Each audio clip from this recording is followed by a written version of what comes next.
Hi, Greg. It's fantastic to see you. Thank you so much for doing this. How are you? Yes, I've been. I was in a car accident yesterday, Oh no. so that's why I'm a wee bit all over the place today. Somebody turned right just in front of us. Fortunately, we're only doing, my partner, she was driving, so we're only doing about 30 miles an hour, but still hitting someone at that speed's quite, yeah. It's the Oh first no. time I've ever had sort of airbags deployed, sort of thing. So it was quite scary. So I'm a wee bit. Be gentle with me. Oh, I always am. I always am. Did that end up with a hospital visit then?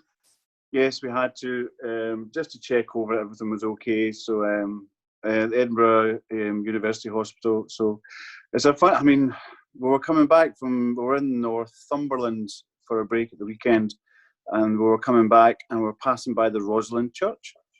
So we thought, nip and see the Rosalind Church, the Da Vinci Code. That's the end scene in the Da Vinci Code. And they were trying to charge me £9 in on a Sunday, and I said, I'm not going to church. £9 on a Sunday, it should be free. So that was the first curse. And then there was something to do with Mary Magdalene's daughter was buried there or something, and I made some derogatory comment about. Anyway, I won't go there, but we were cursed. So yes, if anybody says if you have to pay into a church on a Sunday, do pay.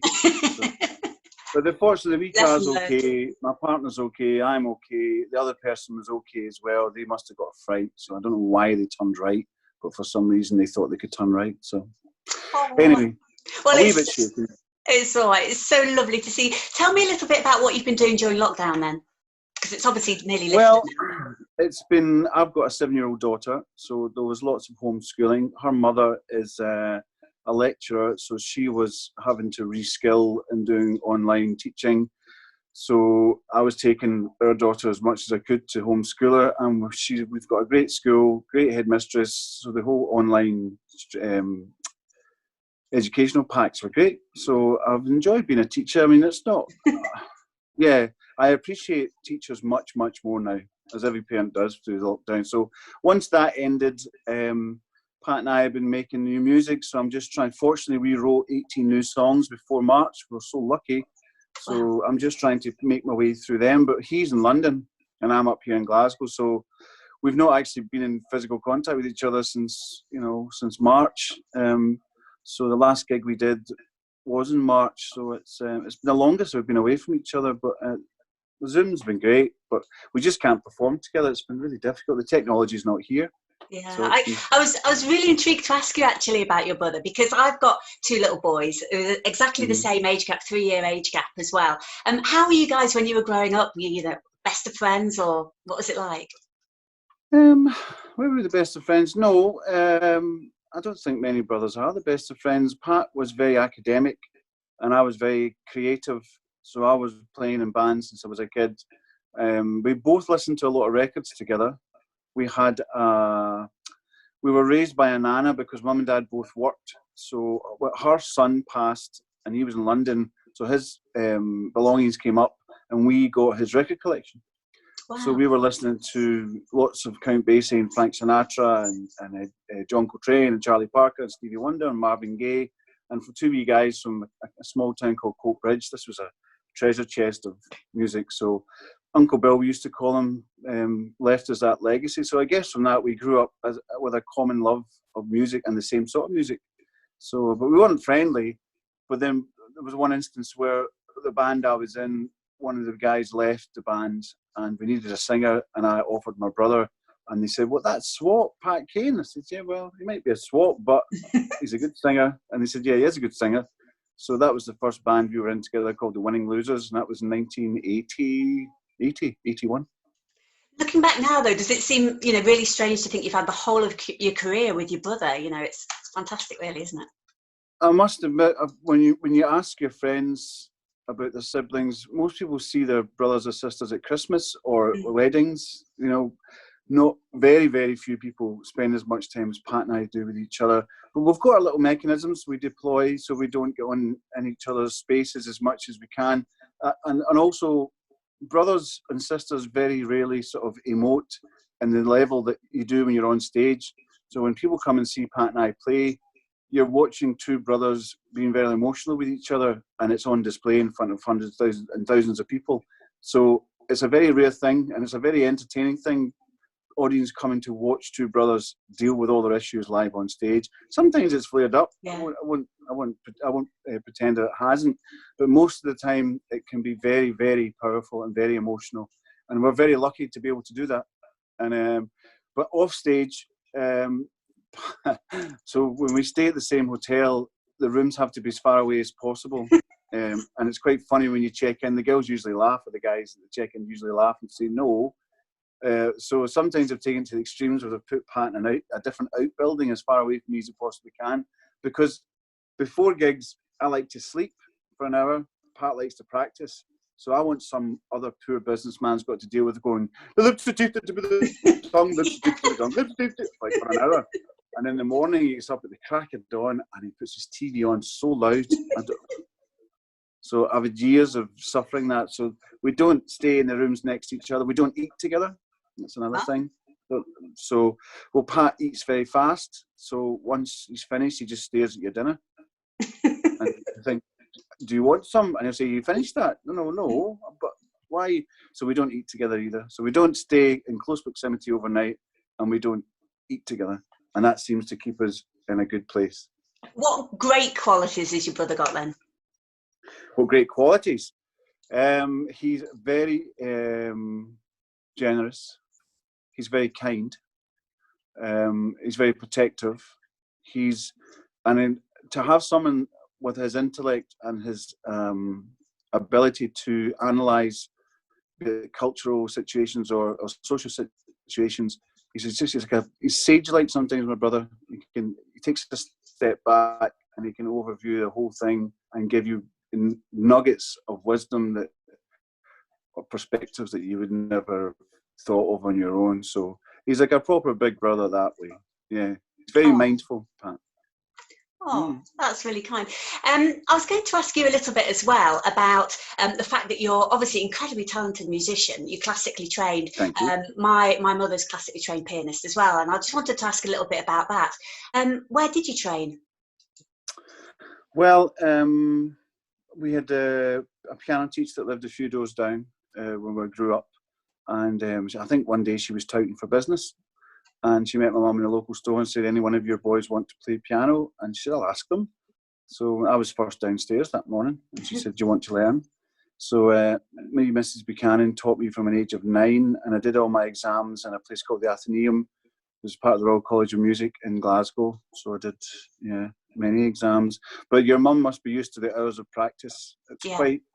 The thing you're talking about, lockdown, the solitude's quite easy for musicians because I would spend hours and hours practicing, and you get to enjoy practicing. It's part of what you do. Yeah. So to become a classically trained pianist, it's just repetition, and it's all muscle memory by the end of it.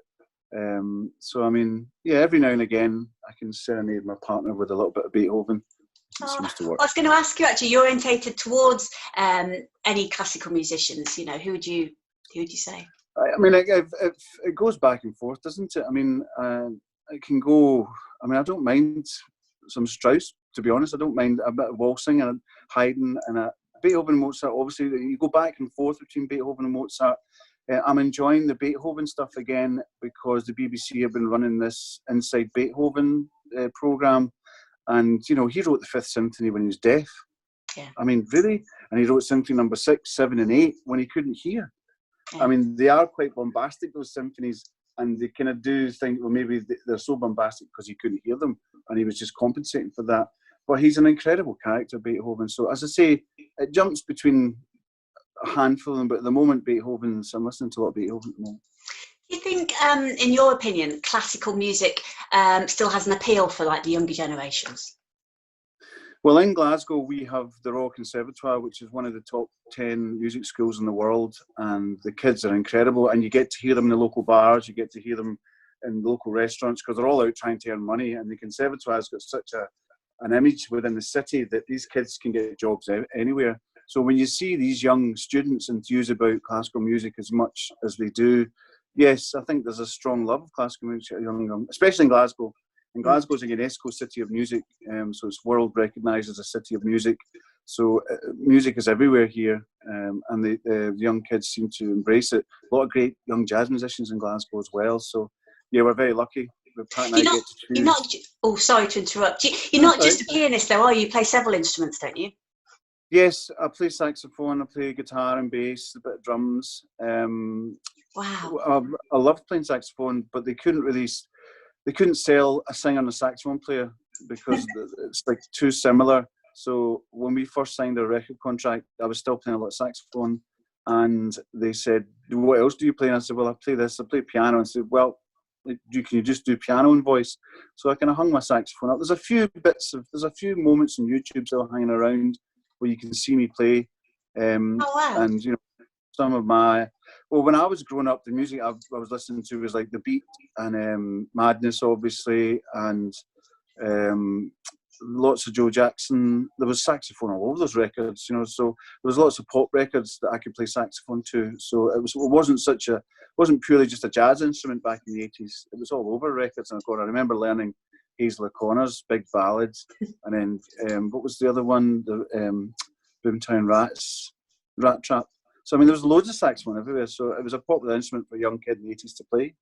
What about your little daughter then? Is she really musical? I imagine that she must have loads of musical genes in her. Well, we're not forcing her. She's a typical 7-year-old girl. She's kind of starting to get aware of herself as a young girl. Plays the She can recorder at sing, school, does she? Play the recorder at school. well, she doesn't. We've sent her to music school since she was about 4 or 5, but it's just given her a great sense of timing and pitch. She can sing in tune and she can sing in time. So that's what it's given her, but she's got no inkling towards being a musician. And I guess my mum and dad weren't musicians, so we'd no inkling to be. My mum was a nurse and my father worked for the British Rail, so we'd no inklings to do that. So if she rebels against her mother and father, who are both musicians, then it's just natural, really. I'm not going to force her to do anything. If she wants to learn how to play, I mean, during the summer holidays this year, I was going to say, "Do you want to learn how to play piano?" And she said, "No." Okay, then. So you can't do much. I was going to ask you about your wife as well, because she's, played with some huge names, hasn't she? Well, she wasn't my wife. She's actually my ex-partner. Oh. So it's Eva Rose's mum. So yes, she toured with the Sex Pistols and all over America. She was very successful in an all-girl band called the Hedrons. So yeah, she did really well, and now she's kind of a big wig in education. A lot of what you find between female groups or female performers and male performers is once their kind of moment in the sun is gone, most male performers will just mope about feeling sorry for themselves. But girls say, "Right, I'm going to use this," and they move into either education or they move into some kind of mentoring kind of capacity, and they kind of go, "Right, I'm fine with done being a pop star. I'm now really enjoying educating." And one of her famous students is Capaldi, Lewis Capaldi. Wow. She taught him. Wow, that's amazing. That's amazing. Yeah. Yeah, it's really cool. Now, Greg, I'm gutted that your gig on the 22nd of August is cancelled. I was going to come to that because it's my birthday, and I thought, oh, brilliant, to come back, gigs are starting up again and everything, and that's going to happen. But I got cancelled. I know, it's just a shame. Everybody was looking forward to it, and it's quite strange. You usually cancel gigs because the ticket sales are slow, but it wasn't because of that. The ticket sales were very healthy, to be honest. People had embraced the idea of coming to see a gig in their car. But the local authorities couldn't guarantee they weren't going to do lockdowns. They just don't know if this thing is going to flare up. And then with that, the insurance companies, they couldn't insure it. So because it was it was a very high risk thing to do. And I think the insurance companies basically at the end of the day said, "Look, we can't insure this. And we're not going to ask an audience to sign disclaimers. If we get anything here, it's not our fault." You can't do that. You want the whole environment to be safe for performers and audience. Somebody needs to know that no matter what happens, they're going to be covered, and the insurance companies couldn't do it. It was a shame. We tried really hard.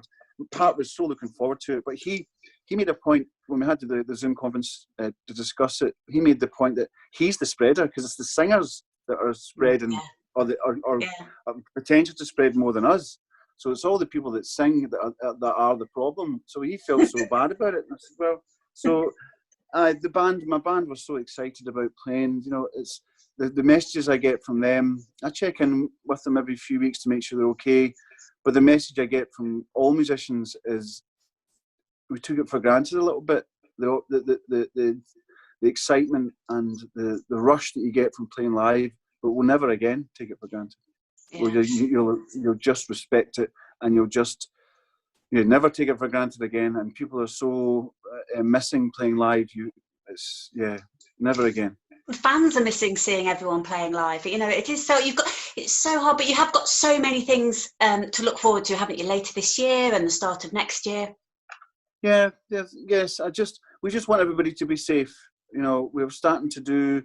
There's a thing called Stage It, which is an online live gig platform, and it's quite interesting. So you buy your ticket, you sit and watch Pat and I play live for like 45 minutes, and then you can't see it again. It's not archived to YouTube. It's not. So you have to be there to watch it. So that model seems to be working for them. A lot of bands are really enjoying it. So around about the third week in August, I mean, if you go to the Hue and Cry social media sites, you'll see it being advertised very soon. But around about the third week in August, Pat and I will be performing on the Stage It platform, and we'll see how it goes on, because the comments are live and Pat and I are playing live. So the gig will not be just a kind of head down play music. Yeah. We'll be reacting to the comments, and we'll put the comments up on the screen so everybody can see them. And so yes, there's a wee bit of kind of pre-production to get it all together. Pat's coming up from London, trying to find the safest way for him to come up. We've got our own recording studio up here in Glasgow, so there's nobody in that apart from me. It's just for our sole use, so it'll be safe for him. It's just trying to get him up from London. We're just trying to find out the best way of doing that. But yeah, I'm looking forward to doing that, actually. No, that sounds fantastic. And I know that I saw on your list of gigs for next year, you've got the Newark Festival, which is obviously just around the corner here in the East Midlands, which is a fantastic event. Really looking forward to seeing you there. Yes, they've got the best Winnebagos backstage. I remember that. Yes. And you're doing Let's Rock, you're doing all 3 rewinds. Yeah, the Let's Rock things are amazing. The people that run Let's Rock are just the best people. We did a virtual Let's Rock festival online about a month or 2 ago. Yeah, I saw that. You're fantastic. Pat Sharp and who was the other guy? I can't remember the guy that was like hosting it. They did a great job. And it was good to see everybody, all the bands that you've been hanging out with for the last 10 years doing these festivals. Everybody sang and played great. Who was the guy that I really liked? Wouldn't It Be Good? Wouldn't It Be Good? Who's that guy? Yeah, he was brilliant. Yeah, after the show, I went to find his YouTube channel, and I really enjoyed. He can be quite dark. I didn't realise that. I've met him a few times, and he is kind of quite a quiet guy and stuff like that. But his music's that was a revelation for me. And I've been watching a lot of Gary Newman. I'm a bit of a Gary Newman fan. But he's been sitting in his house playing acoustic guitar, just fumbling around, being a bit sort of self-conscious, but they're mesmerising. So, I mean, yeah, the Let's Rock concerts are fantastic. The rewinds, 20-odd thousand people going crazy over a weekend. Incredible atmosphere, isn't it, a rewind? Oh, yeah. Yeah. No, I enjoyed. So I was going to say, I enjoyed the Let's Rock lockdown, films. It's really interesting to see the difference in, how talented some people are, and playing their instruments and being able to put on an incredible show, even though they're only in their own home. Yeah, I mean, it was really well put together, and it was the first time Pat and I had done. He sang in London, and I sang up, and I played up here in Glasgow, and it was the first time we put it together. And I was a bit apprehensive, but it really worked for us. I mean, we got some great responses, and I don't know how many people were doing the remote thing that Pat and I were doing, like with him in London and me in Glasgow. I can't remember how many did it like that, but it worked for us, and we were really surprised that it worked. And we've recorded about 6 songs remotely over lockdown, and they're for 2 songs for different kind of events. So if you go to the Hue and Cry Facebook page, you'll see them up there, and we're really pleased with them, very proud of them. Didn't think they would work, never done anything like that before, and it seemed to be. There's a lot of kind of muscle memory going on. You remember being on stage and the way to play it and the tempo, and I guess he's doing likewise as well. So you're kind of using your memory of actual live events, and trying to put yourself in that space, but you're not. You're 500 miles apart from each other, and it worked for us, as I said. Yeah, wow. Modern technology, it's fantastic, isn't it? Fantastic. I was going to ask you 10 sort of quick fire questions, if that's okay. Go on then. Favourite photo that you've got on your phone? Favourite photo on my phone? My daughter keeps screen grabbing unicorns, so I've learned to love a unicorn. And I didn't realise the unicorn was the national animal of Scotland.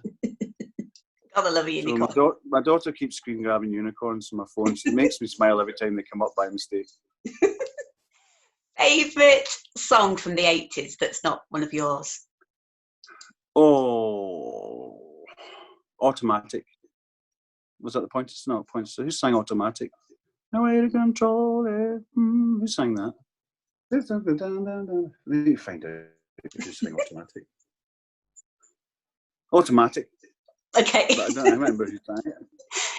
Favourite or best memory from the 80s? Best memory from the 80s, touring with Madonna. We Wow. toured with Madonna in 1987. And the reason we got the gig was because her tour manager was a guy called Chris Lamb, who's sadly no longer with us. His sister lived in our hometown and she had a baby. And Chris Lamb was in tour managing David Bowie at the time. This was in the 70s. And he and David Bowie went to visit his sister in Coatbridge. And my mum was the midwife. Wow. Doing the visit. And she came home that day and she said, I said, Mum, how was your day? She said, hi, boys. Do you know who David Bowie is? Yes. So we were about teenagers. He's a lovely man. Smokes too much, though. When did you meet David Bowie? So we never believed her that she'd met David Bowie. And she used to she was one of these kind of very dominant midwives who would go, I don't care if you believe me or not. I met him. That's who he was. So wind forward 10 years, the guy, Hugh and Cry's name was put forward to support Madonna, and Chris Lamb was Madonna's tour manager. And he said, that's the Kane brothers. And they said, yeah, Hugh and Cry. Oh, their mother was my sister's midwife. Yeah, give it to them. Wow. So when we were in Wembley Stadium, we was riding around this white horse that somebody bought for a birthday. This guy came up to me, amazing looking, handsome American guy with a California tan. He said, you're Nurse Kane's son. I went, yes. He said, she's a good woman. And off he went. That's how it happened. Wow, what an incredible story. So tell me just very quickly, something cool about Madonna that we might not know. What was it like touring with her? She treated her band very well. She travelled with her band. So all the press were following her limousine, but she was in the transit van with the band. Ah, interesting. She was one of the girls. Yes. Favourite chocolate bar? Topic. Really? I like it. No one's ever told me that. You like a topic. Favourite takeaway? I think you can, because I travel so much, you can judge a takeaway by how good its beef chow mein is. So you always try and have beef chow mein in different parts of the country, and you can make a mental note. I suppose you can use TripAdvisor now, can't you? You make a note of where the good ones are. So I do like a very simple meal. I like a beef chow mein. Good answer. Favourite holiday destination? Côte d'Azur, south of France. Nice. Absolutely love it. And there's a great EasyJet service from Edinburgh to Nice, which is only 65 quid, I think, to go over to Nice. And we found some great Airbnbs up away from the coast that cost 50, 60 euros a night. Nice can be a cheap holiday. It can be an expensive holiday if you want it to be. But people think, you go to the Côte d'Azur twice a year. Yeah, I do, but it doesn't cost a lot of money. And it's the most amazing place. And the people are lovely. The food's fantastic. Yeah, but Greg, you're going to have all your fans going there now, aren't you? Well, that would be fine. It'd be good to hear a bit more Hugh and Cry. I've only heard it a couple of times blasting out of convertible cars. So it'd be nice to have more Hugh and Cry in the Côte d'Azur. Favourite gig that you went to last year? Oh, favourite gig I went to last year? I'm a fan of an Irish singer called Feein Regan. He's a little kind of fumbly, Bob Dylan-y kind of guy. And I went to see him in a fabulous venue called the Union Chapel in Islington. And that was, Feein Regan, one of my favourites. Good answer. Favourite game that you play with your little daughter? Like a board game or whatever. What's the game? We 3-marker challenge. So you get 3 coloured markers and she picks what you're to draw, and who draws the best one wins. So as a parent, you've got the decision to make a really bad drawing, so who wins. But then she can suss that and say, you didn't draw that properly. But then she judges who's the best drawing, and it's quite interesting to watch her let you win, and quite interesting to watch her convince you that she's won. So I do like the 3-marker challenge. It's really cheap and cheerful, easy to do, but you can waste hours doing it. That sounds fantastic. Favourite TV show? Favourite TV show? What do I like to sit down and watch? I'm not a big TV fan.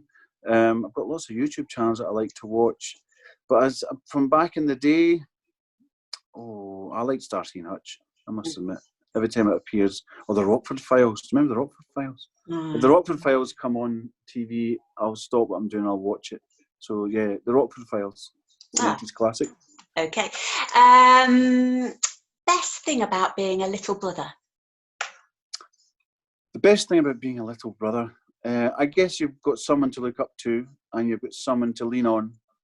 I remember when both my parents passed, Pat said, "Now I'm the wall," and I said, "Yes, you are." So it's great to have an older brother to be able to lean on, and he's been a very solid brother to do that too. Oh, what a lovely answer. Finally then, what's been obviously there's been loads of negative things about lockdown, but for you, what's been the best part of lockdown? I think reevaluating what's important to you. We've spent a lot of time with family. The Zoom calls with friends have been great. We call it face wine, as everybody else calls it. And, we do once a week, you can sit and hang with your friends. For me, as a musician, it's been good to spend a lot of time practicing. That's a bit of a boring answer, but I do enjoy practicing. But spending more time with your family has been really quite special. And that's been the best thing about lockdown for me. Oh, Greg, it is an absolute pleasure to speak to you. I've not interviewed you before, so it's really, really lovely to chat to you. And I can't wait to come and see you once your gigs get going again. And thank you so much for your time today. You're welcome.